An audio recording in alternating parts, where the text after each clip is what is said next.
Hello, everyone. Welcome to the Catalyst Program, Boots to the Boardroom podcast. This is your host, Blake Miles, with host Jacob Eccles and our guest, William Larimer. We brought Will on because he was a previous Catalyst Program graduate, and he's got some background to tell us, and he's going to let us know all about himself. So, Jacob, how you doing today? Oh, doing all right. Glad to have Will here. He and I were graduates of the same cohort back last August, so it's good to talk to him again and catch up here in like the 7 months or so since we've last really had a chance to talk. So I'm looking forward to it. Very cool. Will, how you doing today? I'm doing pretty well, Blake. Glad to see and talk to Jake again, and just glad to be here and talking about the Catalyst, talking about everything good. Excellent. So for those of you who don't know what the Catalyst program is, we're a veteran transition program designed to help veterans understand their why about what they went into the military for, and then translate that into something that is valuable in the civilian world. So finding that why is going to be important for making a successful transition. I think a lot of us that have been through the military and transition out understand the challenges that come from that. So, Will, let's get started with you. Explain your background, how you found yourself in the military, and how you ended up here. All right, perfect. Well, give myself a little bit of the background. Born and raised here in Columbus, Ohio. I attended college and had thought about pursuing the officer path directly out of college to get my commission. The wait for that ended up being 2 years. So in the interim, after I graduated college, I moved to Chicago, lived out there for about a year. After playing the waiting game and trying to be patient, I finally talked to the OSO they had there, and he advised me that enlisting might be the quickest path. So I moved back from Chicago back home to spend time with my family, signed enlistment documents, and entered the Marine Corps back in 2014. Was in the Marines active duty for 6 years. Chose the military police route. Started off in North Carolina doing base PMO for Cherry Point, the air station down there, which is just off the coast. And if anybody's ever been down in the Outer Banks area, it's probably about an hour from there. After that, spent about 2 years down there and applied to work for the Executive Flight Detachment, which is based in the Eastern Seaboard, and was able to successfully gain acceptance to that, where I was a member of the security department working the protection for the helicopters for the presidential support. Did that for the remainder of my enlistment. Got out in early February of 2020, so just last year, and started pursuing kind of a career that I wanted to do, which was federal law enforcement. So started the application process back in probably March of 2019. Started working on that while I was getting ready to get out. Transitioned out of the Marines. My wife and I, we moved back here to Columbus, and I got in contact with one of the VSOs here.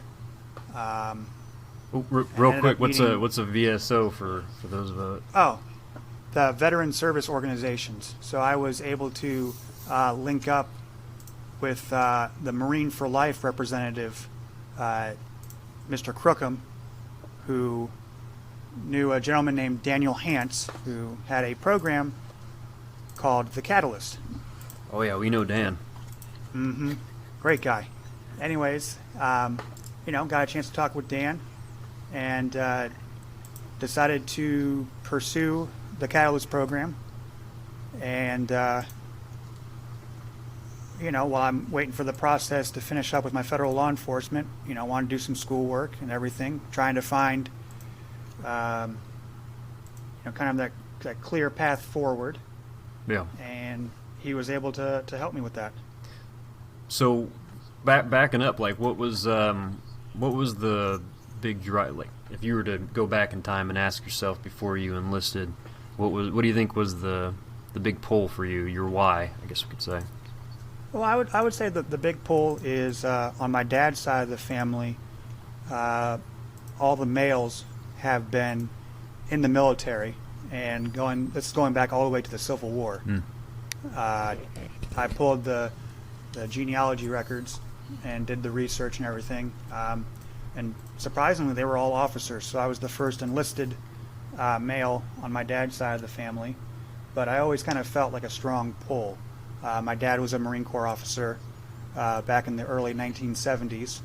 My grandfather was an Army officer back in World War II.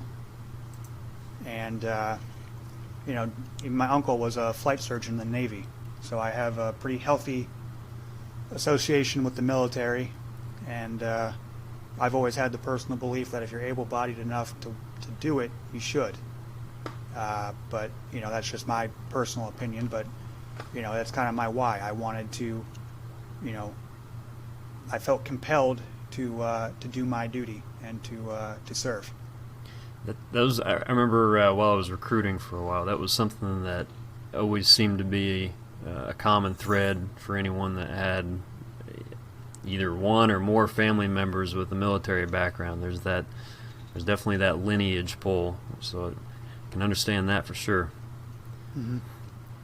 So once I know for a lot of people, once they go in, the reasons kind of change and shift a bit. What was it like after you joined the Marines and been in for more than a few days? Did it change at all, or did it get stronger? How'd that go? Well, I met a lot of good people when I was in. I still keep in contact with a good majority of the guys that I served with. One of them is actually my best man at my wedding. My wife and I are doing a vow renewal, kind of by church ceremony here in about a year, and he's actually going to be my best man. And this is a guy I haven't seen since the whole, COVID-19 pandemic, stuff started. But he still agreed, to participate, which I thought was great. And I still keep in contact with a good number of the guys that I was in with, and it's a good strong network, and it's a nice feeling to know that once you kind of take off the uniform, there's still people there that talk to you and try and stay in contact with you. It's always a good feeling. That network is crucial for a lot of people, and I know for some people, especially myself, once I got out, it was I kind of shut off that. I kind of shied away from it. I don't know how that worked, but it took me a while to realize, I have a network that I can use and build, maintain these relationships with. But Yeah. So, go ahead. Oh no, I was going to say, a good example of that too is, there was a guy that he had left the Marines about a year prior to me, and he kind of fell off my radar for a little bit, but he reached out to me about a week after I got out, and he said, "Hey, how you doing with the whole process?" And I was like, "Who is this?" And he's like, "Oh, hey, it's Levi." And I was like, "Oh," and we got to talking for a little bit and catching up, but it was the fact that somebody you may not keep in contact the most with, they still reach out to you because they kind of track you and just kind of want to make sure you're doing all right. That's always good. Get a phone call like that. Yeah. So once you went through the Marine Corps process, and how was your transition like immediately following getting out? What was that process like? Well, my transition was interesting to say the least. My wife was finishing up one of her last semesters in college, and I do have to give her a lion's share of the credit. She definitely helped prepare me. Outside of the readiness seminars, they make you go through on your way out the door in the military. But my wife definitely, kind of helped me stay on the ball with everything, and kind of helped shape me for that. But I got out of the Marines February 13th, we moved back to Ohio February 14th, and since my wife was still in school, and the bills don't stop, I started my first day on my new job February 18th. Nice. So that was interesting. I went, and honestly, it was a bit rough going from, being in the Marines, doing, a high visibility job to, my first job out of the service was security in a warehouse for Abercrombie and Fitch. Ah. So that was kind of a, Culture shock. that was, yeah. I was lucky that my supervisor was a former Marine. He was infantry, so it was interesting to see that, because I hadn't been around infantry guys in a while. But honestly, doing kind of going from the dynamics of military to being surrounded by people that perhaps either hadn't served or had served a while ago. But I mean, just the difference was it took me a while to kind of wrap my head around that. Did you try to establish some ECPs and make sure everyone checked their ID coming in and out? Were you a little hardcore on them? Well, it was kind of embarrassing. One of the interviews when I had with them before I got hired on, I was under the assumption that it was armed security, so I asked them what the qualifications were, for weapons qualifications course, and they said, "What are you talking about?" And I was like, "Oh, this isn't armed." They're like, "No, you're in a warehouse. Calm down." So. But you still got the job, so you pulled the rabbit out of the hat, right? You turned it around, I guess. yeah.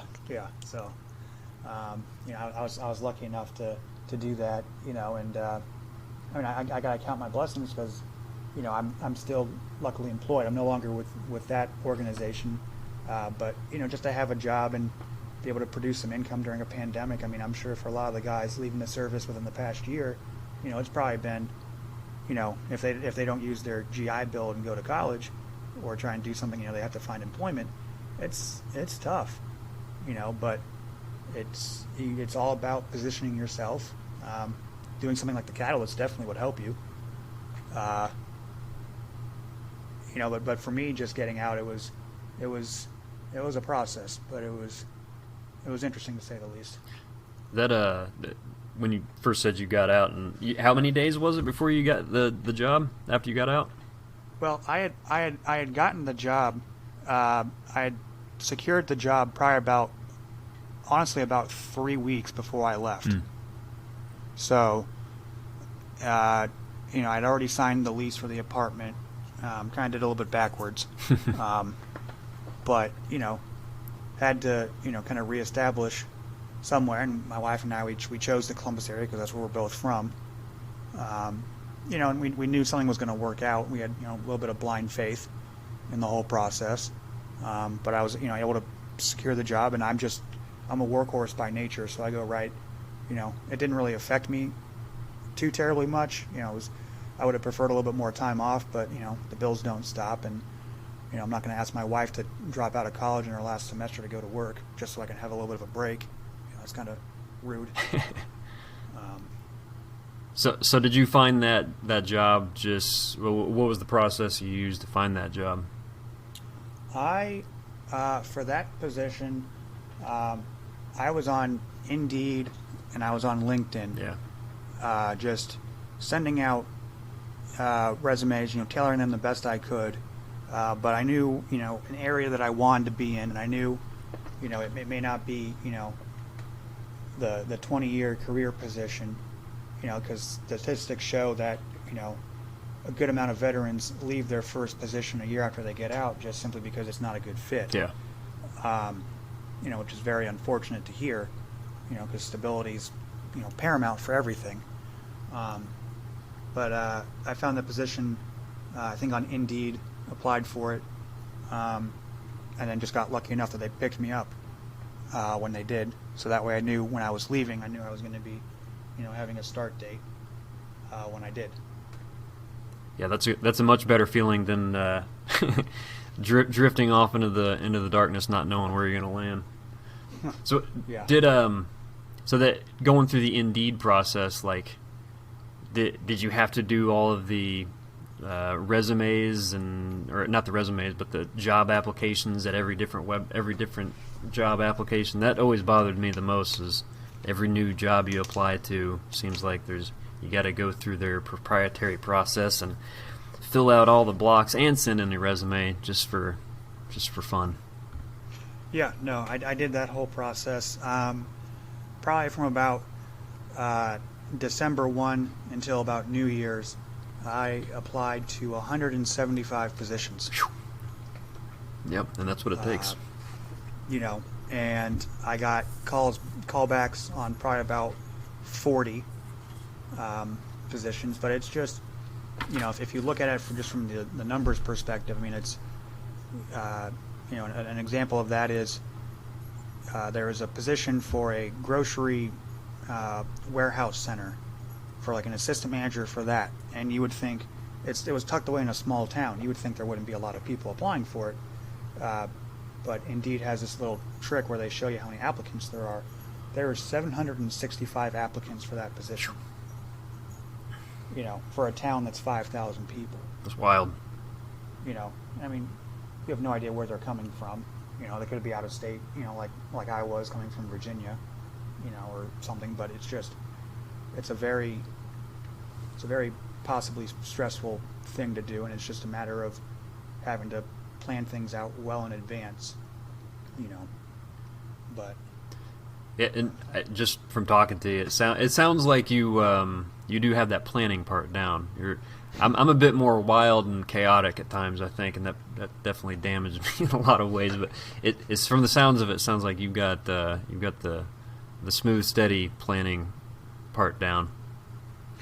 Well, a lot of that I can kind of give credit to my wife for, because being married, it's not just me. I have to look out for. I gotta look out for her well-being too.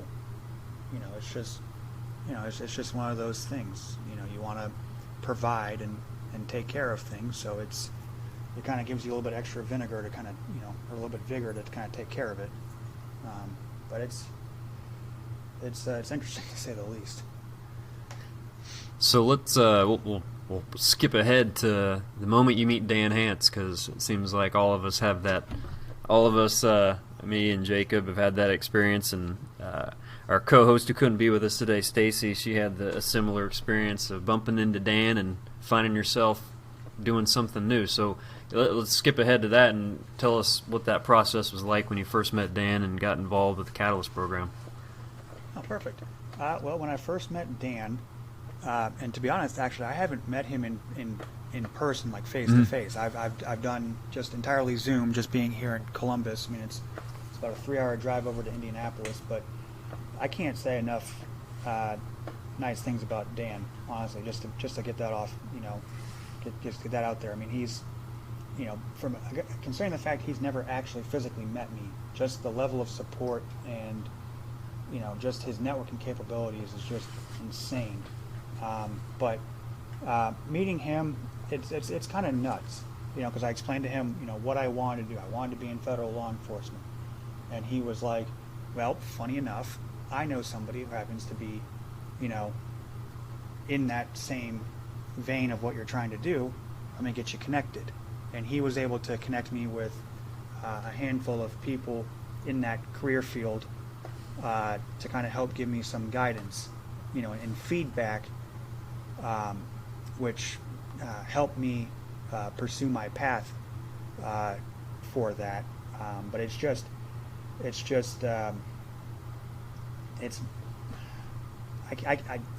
I'm at a loss for words. But he's a very, very down to earth guy, but still somebody that just has such deep knowledge across all career fields. I mean, he could probably find you somebody for like zoology if you wanted to do that, or something. He's very, very well put together. It's crazy. All right. Not too many compliments for Dan here. We want him, be able to fit through the door. His head, anyway. For you being as motivated as you are, and I can remember that from the time I met you, it's the networking piece of it that really does matter, though, right? I mean, is that? No, I would say that's a very, very strong component of it. I mean, it's a matter of just having that ability to kind of be, face to face, or at the very least, with this pandemic stuff going on, just communicating, with somebody that you wouldn't really think you'd have the ability to prior, but it's just a matter of, it's almost like any other job. Everything gets screened, but if you talk to somebody who's physically a member of the organization you're trying to get into, I mean it's imperative. I mean it helps that path. It helps the whole entire process. I mean it's a very long process to begin with. I mean, I've been working on it now for I'm at the clock now. Lord, over 2 years. But it's something that if you have strong enough convictions to do, it's well worthwhile. Right, and it goes back to, and I'll beat this dead horse every podcast, I think, but the importance of networking post-military career cannot be understated or even over. I mean, it is so important in meeting people and learning how to network, which is something the Catalyst not only gives you, it opens doors, but we also train to a standard. We also immerse you in a standard to understand your personal brand. Blake spoke to that a little bit about the why, finding your why, but it's then the networking piece of getting you to that person. It may be as simple as you emailed somebody, and from that email, there you go. I mean, the MBA process that I'm attending, at Purdue, almost exactly the same thing. Dan sent me an email. Do you want to go to Purdue? Oh, sure, I'll go look at it. 2 days later I did that. 3 days later I had interviews, and less than 3 weeks I was enrolled. It is amazing how those connections matter and how fast they can develop and change your life. One thing I noticed earlier on, I've met two people in my life, Dan being one of them, and another person is, you talk to them and you start explaining different things, like, hey, what are you working on? I'm working on this, and oh yeah, I heard about that, and in their mind, the analogy I use is they're like an old-time telephone operator, with sitting there with the headphones and all the wire jacks on the wall, and they're like, all right, yeah, let me transfer you over here, let me transfer you over here. They're always thinking about, who do I know that could amplify whatever you're working on. And apparently they're called gatekeepers, or that's one term that can be used for them, because they're the ones that can link you up with people that have access to influence and opportunities. And that's, I think for me, it took the longest time to figure out when I got out, is just how important that networking piece was, because you get this mindset, going through the military, especially in the special operations universe, it's like, you got to be self-sufficient, you got to figure things out on your own, and if you can't figure it out, then you're the one that screwed up. And then sometimes, like, you go ask for help and things work out better, but it's just not something that I was accustomed to thinking about. And then I started meeting these people that, like Dan, that are those gatekeepers or the telephone operators, and it's just a matter of finding the right opportunities and getting those doors open and being brave enough to go through them.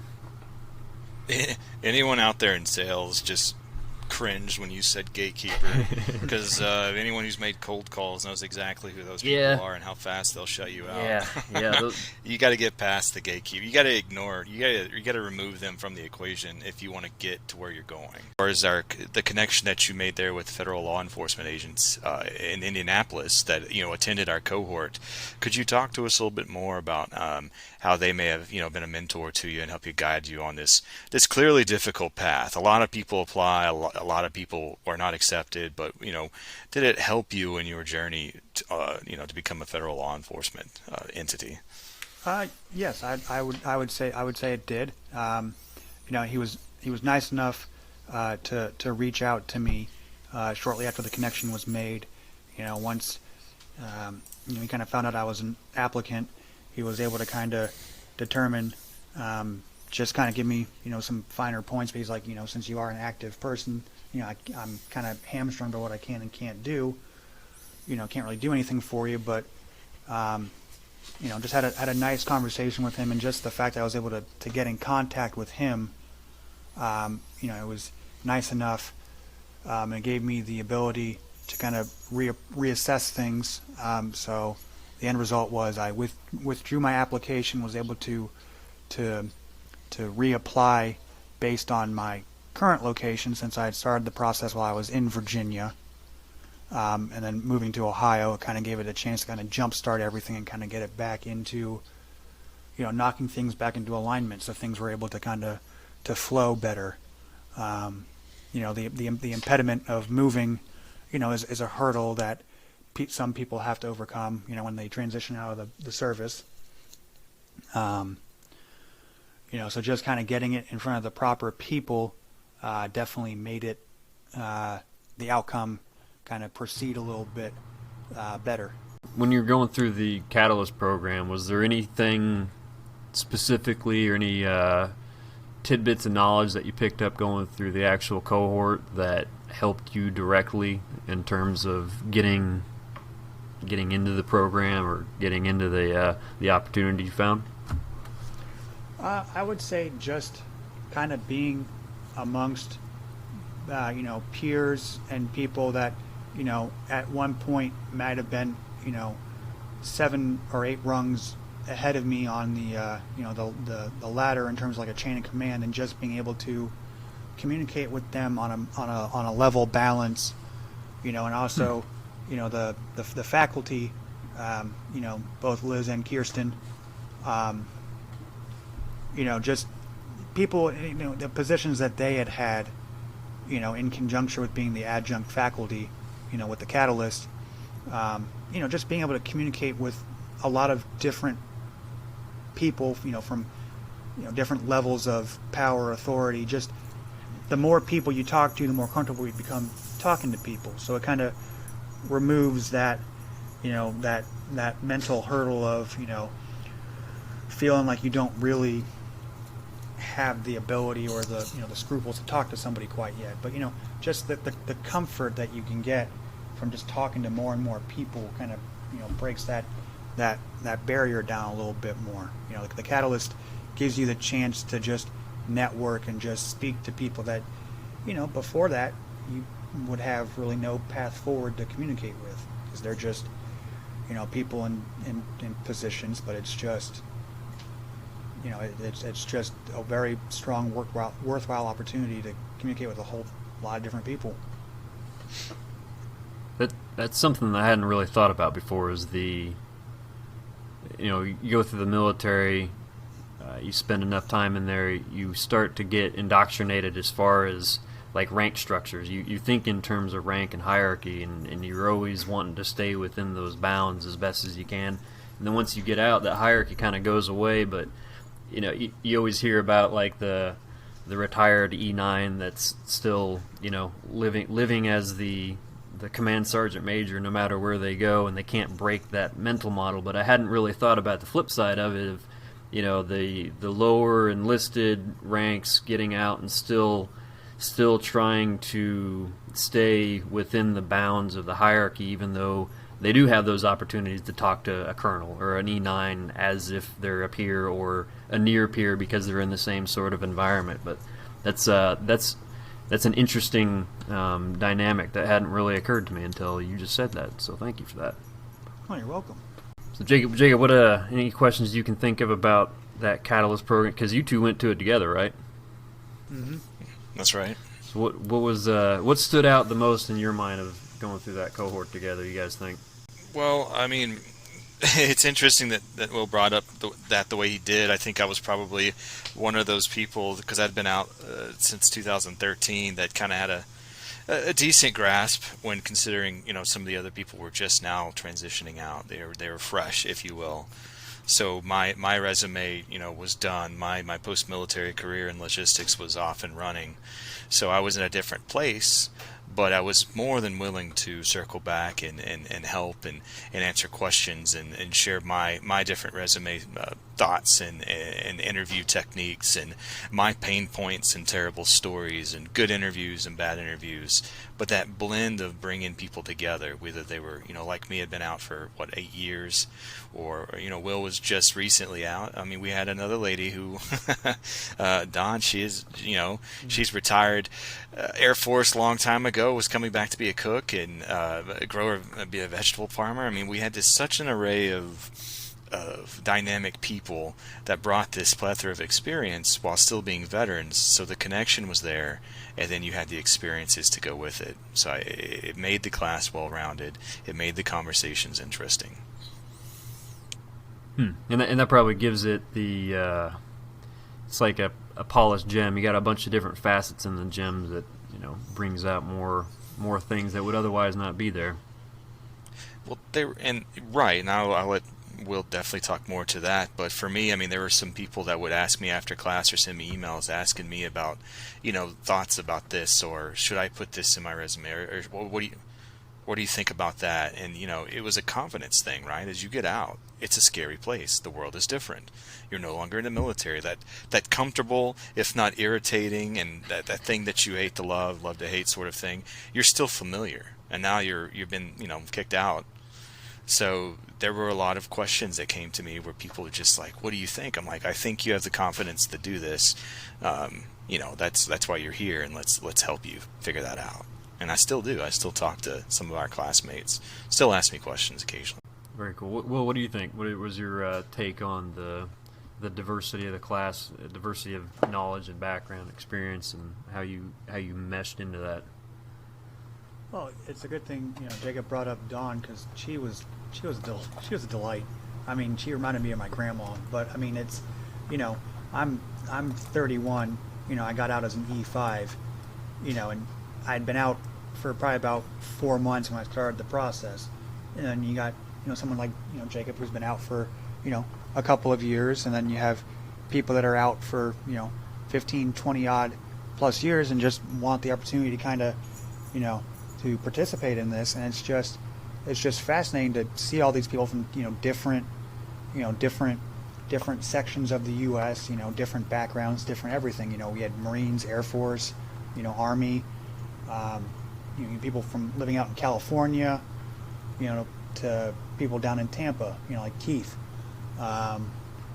It's just it opens your eyes to something where you may not have had any knowledge of a certain area or a certain specialty or anything really, and it gives you just a brand new perspective on things, really.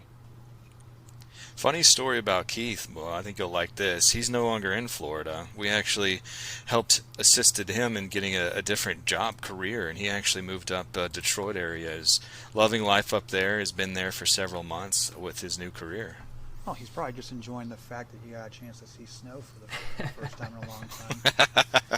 I don't think he was that thrilled about the snow. He definitely didn't have the right winter clothes. He talks to me. I talk to him almost daily. But yeah, he couldn't be happier with that change and that transition. For him, he welcomed it. And for all those out there, Keith was another member in our class, an Army captain, actually. So a completely different world. Moved across the U.S. from Florida up to Michigan, and we helped him do that, and he's enjoying it. I mean, he really is. We'll have him on the show, I think, eventually, if he can get time. They're working him hard, though. Will, what's next on your plate? I know you got the the federal law enforcement process you're going through, but is there anything? And this kind of hit my mind too, going through the class. You get exposure to a lot of different industries, a lot of different areas. Was there something that you saw that you thought to yourself, like, either that sounds like a fun hobby or a fun thing to get into, or was the federal law enforcement kind of the strong drive that blinded everything else? Well, honestly, I think a large component of it was that just the ability to kind of get into that. But another strong factor for me personally was just the chance to kind of go back to school. I got my bachelor's back in 2012, and I'd always toyed around with the idea of pursuing higher education. I kept talking about it, and my wife, eventually she's like, well, are you going to do it or not? So the program, the Catalyst, that gives you the chance to kind of dip your toe in the pool, so to speak, whether it's your undergrad degree or a graduate program. And kind of getting immersed into that gave me the confidence to apply for graduate school. And while I started off pursuing my MBA, I'm actually transferring to Indiana Wesleyan, which is another school that Dan had told me about, and I'm pursuing their master's in public administration once I am fully settled after my new job begins. Excellent. So I'll be pursuing that, and if it wasn't for the Catalyst, I don't think I'd have the confidence to apply for graduate school. Excellent. So yeah, I real quick, IWU is actually one of our academic partners. We're doing several classes at the end of the year with them through our cohorts, and we actually have one that's starting tomorrow. But if anyone's interested out there, of course, our website, please head over there. There's an apply for an application if you'd like to, pursue that academic career, because we can definitely get you in our upcoming cohorts. Or even if you know someone that might be interested in this, I know there's a lot of family members out there that know a veteran that's like they're just drifting along and they're not doing much. So this is one of those opportunities that if could be one of those good opportunities, right chances to get in front of someone's face that might get them the boost that they need to get back in a game if they're not in any game at all. So Will, what are you most looking forward to about because you had your why that was related to your family, but how do you see your why translating into the path you're on right now? Well, that's a pretty good question. Just having the confidence to pursue this career, being able to kind of feel like I'm on firm footing, to know that I can do, position for 15, 20 years, hopefully retire, but just kind of getting stabilized. It was a rocky start, post transition, but I definitely feel like I'm on a lot more firm footing, for my family, and the Catalyst is the bedrock of that. If it wasn't for the program, who's to say, how things would kind of to play out. But, just having that, stabilizing factor, and my wife encouraging me to pursue it because, I didn't want to waste anybody's time. My confidence was a little bit shaken when I first got out, but just those factors combining, and then going through the Catalyst and kind of seeing like, hey, I have the ability to do it. You just have to apply to kind of to just begin that process, begin that journey.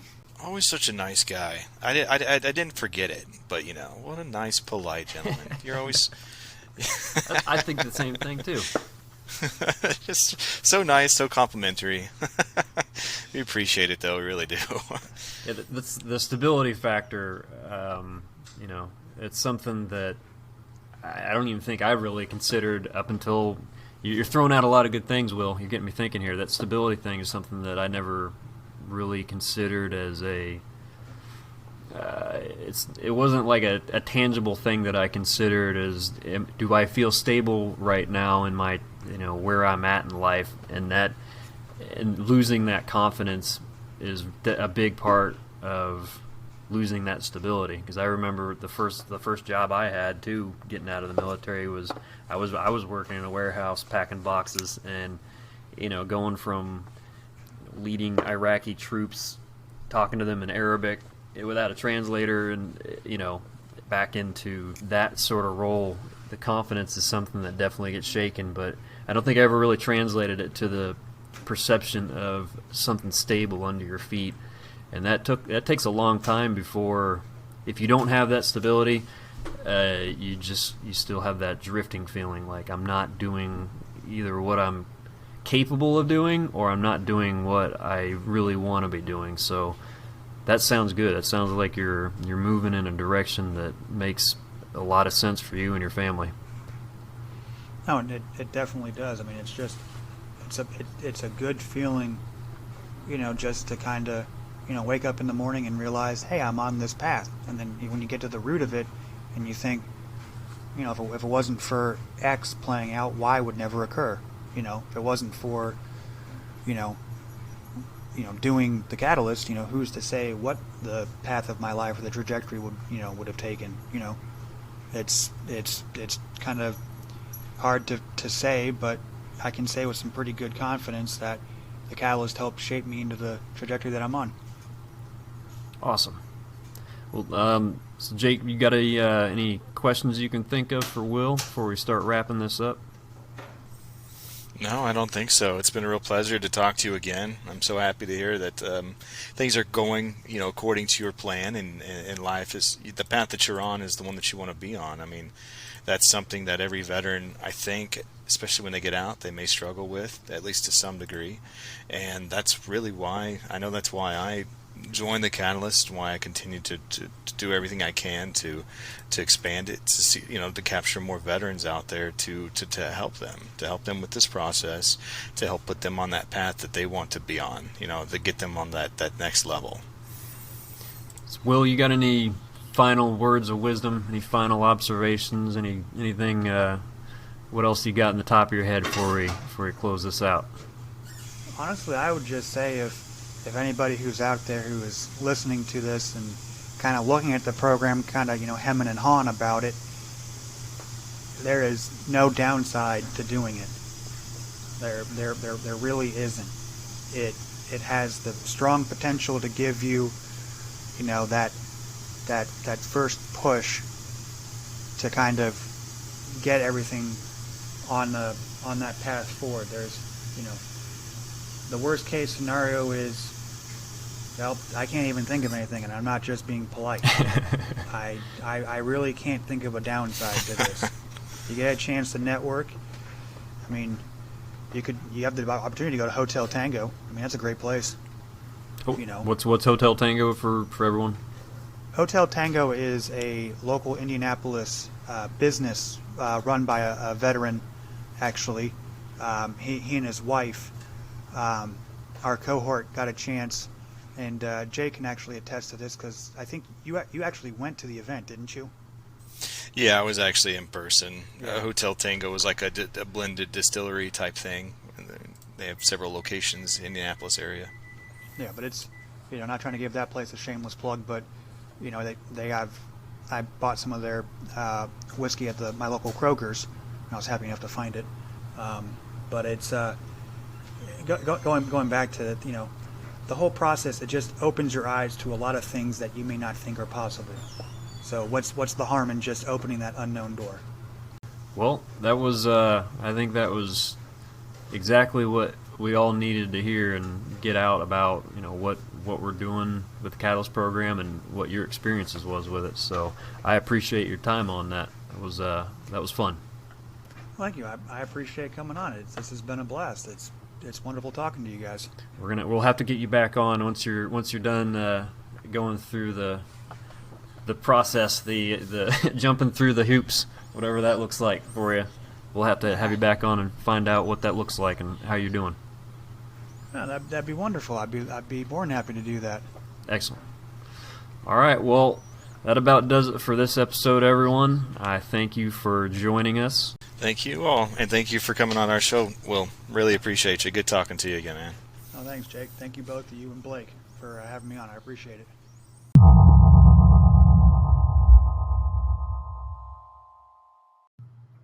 If you'd like to learn more about the Catalyst program and possibly attend one of our classes, please visit us at thecatalystprogram.org. Or if you'd like to find out more about possibly being a guest on our show, you can email me at blake.miles@thecatalystprogram.org. Just let me know what you're all about, and we'll see what we can do.